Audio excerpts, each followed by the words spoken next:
నేపాల్ను మరోసారి భూకంపం వణికించింది. Tibet Nepal border దగ్గర రిక్టర్ స్కేల్పై తీవ్రంగా 7.1గా నమోదైంది. ఉదయం ఒక్కసారిగా భూమి కంపించడంతో భయంతో జనం పరుగులు తీశారు. భారీ భూకంపం వచ్చినా అదృష్టవశాత్తు ప్రాణ నష్టం తప్పింది.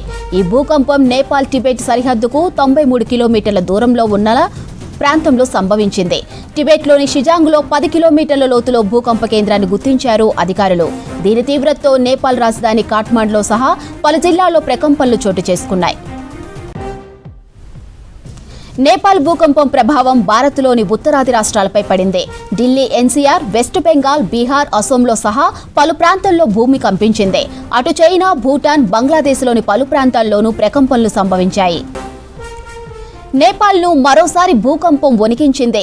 టిబెట్ నేపాల్ బోర్డర్ దగ్గర రిక్టర్ స్కేల్పై తీవ్రత 7.1గా నమోదైంది. ఉదయం ఒక్కసారిగా భూమి కంపించడంతో భయంతో జనం పరుగులు తీశారు. భారీ భూకంపం వచ్చినా అదృష్టవశాత్తు ప్రాణ నష్టం తప్పింది. ఈ భూకంపం నేపాల్ టిబెట్ సరిహద్దుకు 93 కిలోమీటర్ల దూరంలో ఉన్న లుబుచే ప్రాంతంలో సంభవించింది. టిబెట్లోని షిజాంగ్లో 10 కిలోమీటర్ల లోతులో భూకంప కేంద్రాన్ని గుర్తించారు అధికారులు. దీని తీవ్రతతో నేపాల్ రాజధాని కాఠ్మండ్ సహా పలు జిల్లాల్లో ప్రకంపనలు చోటు చేసుకున్నాయి. నేపాల్ భూకంపం ప్రభావం భారత్లోని ఉత్తరాది రాష్ట్రాలపై పడింది. ఢిల్లీ, ఎన్సీఆర్, వెస్ట్ బెంగాల్, బీహార్, అసోంలో సహా పలు ప్రాంతాల్లో భూమి కంపించింది. అటు చైనా, భూటాన్, బంగ్లాదేశ్లోని పలు ప్రాంతాల్లోనూ ప్రకంపనలు సంభవించాయి. నేపాల్ను మరోసారి భూకంపం వణికించింది. టిబెట్ నేపాల్ బోర్డర్ దగ్గర రిక్టర్ స్కేల్పై తీవ్రత 7.1గా నమోదైంది.